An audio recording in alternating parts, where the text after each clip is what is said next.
बिस्मिल्लाहिर्रहमानिर्रहीम। अस्सलाम वालेकुम व्यूअर्स। तो कैसे हैं आप देख रहे हैं cook and read with Nimra. आज मैं आपके साथ लेके आई हूँ बहुत ही ज़बरदस्त, बहुत ही यमी, बहुत ही डिलीशियस सर्दियों की बहुत ही इंपॉर्टेंट डिश जिसका नाम है जी सोन हलवा। तो आज हम बनाएंगे सोन हलवा, वो भी बिल्कुल हलवाई स्टाइल में और एकदम सेम टू सेम टेस्ट लेके आएंगे।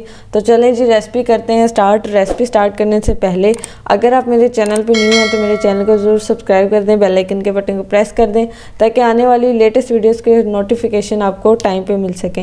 तो चलें जी स्टार्ट करते हैं रेसिपी को बनाना। यहाँ पर मेरे पास कुछ इंग्रेडिएंट हैं। अंगूरी, इसको समनक भी कहते हैं, अंगूरी मैदा भी कहते हैं, और ये 60 ग्राम है मेरे पास। आपको किसी भी पंसार के स्टोर से या जहाँ से फूड के केमिकल मिलते हैं वहाँ से मिल जाएगा, लेकिन आप घर पे भी बना सकते हैं। ये आम जो गंदम होती है ना, उससे बनाया जाता है। घर पे बनाने में थोड़ी सी मुश्किल हो सकती है, आप इसलिए बाजार से ले लीजिएगा। देसी घी है मेरे पास और ये 150 ग्राम है, और ये शुगर है जो 400 ग्राम है, और मैदा है 125 ग्राम है, और ये लिक्विड ग्लूकोज है जो मिठाइयों में यूज़ होता है, ये 250 ग्राम है।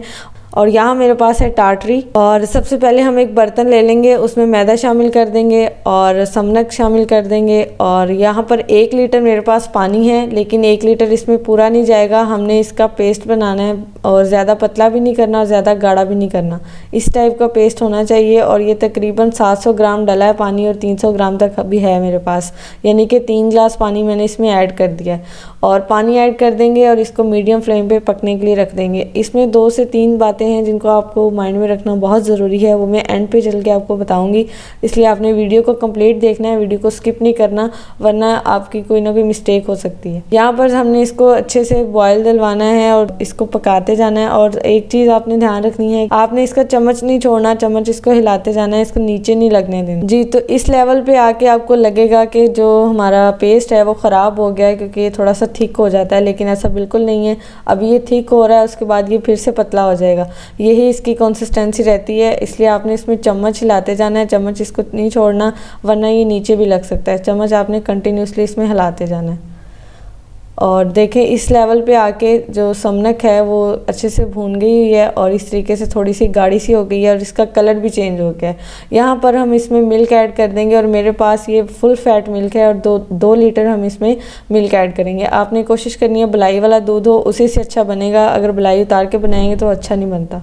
पर हमने इसको गर्म करना है, जिस तरीके से गर्म होता है ना, उबाल आ जाए एक दूध में, बस गर्म करना है इसको जी। तो दूध में उबाल आ चुका है, और यहाँ पर मेरे पास है टाटरी जो हमने ली थी, और 1 चम्मच है ये मेरे पास, छोटा चाय का चम्मच, और इसमें हम पानी ऐड कर देंगे और इसको अच्छे से मिक्स कर लेंगे, क्योंकि मेरे पास दानेदार है। अगर आपके पास पाउडर फॉर्म में हो तो उसको ईजिली मिक्स हो जाएगी, दानेदार है थोड़ा सा मुश्किल से मिक्स होगी। तो टाटरी वाला पानी जो है वो रेडी हो गया है। अब हम इसको डाल देंगे, और आपने ये देखना है कि आपने इसको डालते जाना है और इसको चम्मच हिलाते जाना है, और दूध को फाड़ना है बेसिकली हमने। अच्छा, ये काम आप लेमन जूस से भी कर सकते हैं, लेकिन इसमें विनेगर ऐड नहीं करिएगा, क्योंकि विनेगर का जो टेस्ट है ना वो थोड़ा सा बिटर फॉर्म में आ जाता है और वो थोड़ा सा कड़वा हो जाएगा। विनेगर आपने ऐड नहीं करना। अगर टाटरी नहीं है तो आप लेमन जूस ऐड कर सकते हैं। और अब आपने इसको चम्मच हिलाते जाना है, और दूध जो है वो फट चुका है, और ये दाना जो है वो बन चुका है, अभी नरम है। आपने चम्मच इसमें हिलाते जाना है और इसको थोड़ा सा सख्त कर लेना है। और एक चीज़ आपने ख्याल रखनी है कि फ्लेम जो है वो आपने मीडियम ही रखना है। अगर हाई फ्लेम पे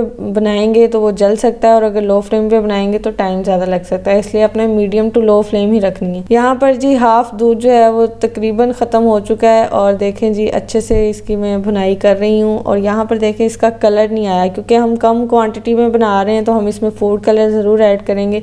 यहाँ पर इसका कलर होता है ब्राउन, तो ब्राउन कलर ज़्यादा अवेलेबल नहीं होता, इसलिए मैंने इसमें ऑरेंज कलर ऐड किया है, क्योंकि मेरे पास रेड कलर भी अवेलेबल नहीं था। अगर रेड हो तो रेड भी डाल सकते हैं। मैं ऑरेंज कलर और येलो कलर को मिक्स करके बनाऊंगी, तो थोड़ा सा ना वो रेडिश सी शेड देता है। अगर आपके पास रेड हो तो आप जस्ट रेड भी डाल सकते हैं। यहाँ पर मैंने थोड़े से येलो कलर ऐड किया, वो लिक्विड था मेरे पास, और थोड़ा सा ऑरेंज मैंने पहले ये ऐड कर दिया, इसलिए वो थोड़ा सा रेडिश सी शेड आ जाएगी। अदरवाइज़ इसमें ब्राउन कलर ऐड किया जाता है, नहीं तो अगर ज़्यादा क्वांटिटी में बनाया जाए तो इसमें फूड कलर नहीं ऐड करते, वो अपना ही इसका कलर होता है। लेकिन हम कम क्वांटिटी में बना रहे हैं, इसलिए हम फूड कलर इसमें लाजमी ऐड करेंगे। तो यहाँ पर कलर मैंने ऐड कर दिया, और अब हमने इसको अच्छे से पकाते जाना है जब तक कि दूध जो है वो सारा ड्राई हो जाए और सिर्फ मैदा और बाकी चीज़ें जो हैं वो रह जाएं इसमें। तो इसको मैं अच्छे से भूनती जा रही हूँ, और ये देखें इस तरीके से टेक्सचर इसका आ गया है। और अब हम इसमें शुगर ऐड कर देंगे और ये मेरे पास 400 ग्राम चीनी है। और यहाँ पर आप कम भी कर सकते हैं, अगर आपको मीठा ज़्यादा पसंद है तो 400 ग्राम ऐड करें, अगर कम पसंद है तो आप 300 ग्राम भी कर सकते हैं। और अब शुगर हमने इसमें ऐड किया तो शुगर अपना पानी छोड़ेगी तो ये दोबारा से थोड़ा सा पतला हो जाएगा। तो लेकिन आपने फिर से इसमें चम्मच हिलाते जाना है, इसमें लम्स नहीं बनने चाहिए। और यहाँ पर हम ऐड कर देंगे लिक्विड ग्लूकोज और ये 250 ग्राम है मेरे पास। और ये आपको इजीली मिल जाएगा जहाँ से आप फूड के केमिकल्स लेते हैं या मिठाई वाली या बेकिंग वाली शॉप्स होती हैं, वहाँ से इजीली मिल जाता है। और इसको लिक्विड ग्लूकोज कहते हैं। और ये 250 ग्राम मैंने इसमें ऐड किया है। और यहाँ पर देखें हमने इसकी भुनाई कर ली है, चीनी ने और लिक्विड ग्लूकोज ने पानी छोड़ा था वो भी अच्छे से भुन गया। और अब हम इसमें डाल देंगे देसी घी और ये 150 ग्राम देसी घी है मेरे पास। देसी घी में बनाइएगा, अच्छा बनता है। अगर आप देसी घी नहीं डालना चाहते तो आप डालडा भी डाल सकते हैं, लेकिन उसमें अच्छा टेस्ट नहीं आता। और अब हम फिर से इसकी भुनाई कर लेंगे और अच्छे से आपने इसको भूनना है और साइडों से भी उतार लें इस तरीके से जो लगा होगा सारा। अब हमने इसको भुनाई कर ली है अच्छे से और अच्छे से इसको भून लिया है। और देखें हमारा हलवा जो है वो बिल्कुल रेडी होने की तरफ आ चुका है। अब हम फ्लेम बंद कर देंगे और इसको मोल्ड में निकाल लेंगे।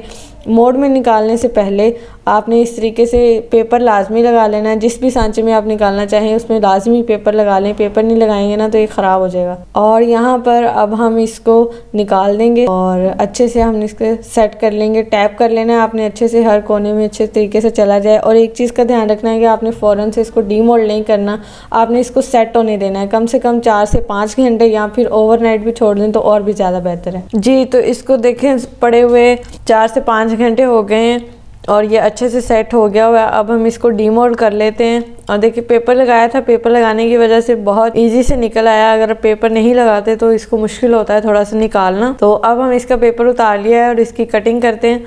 देखें कितना ज़बरदस्त से सेट हो चुका है। अगर आपके पास ज़्यादा टाइम हो ना तो आप बेशक पूरी रात रख दें तो और भी अच्छे से सेट हो जाएगा, लेकिन इतना सब्र नहीं होता किसी से, इसलिए जल्दी जल्दी इसको कटिंग करते हैं और आपको दिखाते हैं जी। तो अल्हम्दुलिल्लाह हमारा सोन हलवा जो है वो बहुत ही ज़बरदस्त बन के तैयार हुआ और एकदम दानेदार सोन हलवा तैयार हुआ है। ये थी मेरी आज की छोटी सी रेसिपी। अगर आपको मेरी ये रेसिपी पसंद आई हो तो मेरे चैनल को जरूर सब्सक्राइब कर दें, बेल आइकन के बटन को प्रेस कर दें ताकि आने वाली लेटेस्ट वीडियोज़ के नोटिफिकेशन आपको टाइम पर मिल सकें। और ज़्यादा से ज़्यादा शेयर भी कर दिया ताकि ये मेरी रेसिपी और भी बहुत सारे लोगों तक पहुंच सके। थैंक यू, अल्लाह हाफिज़।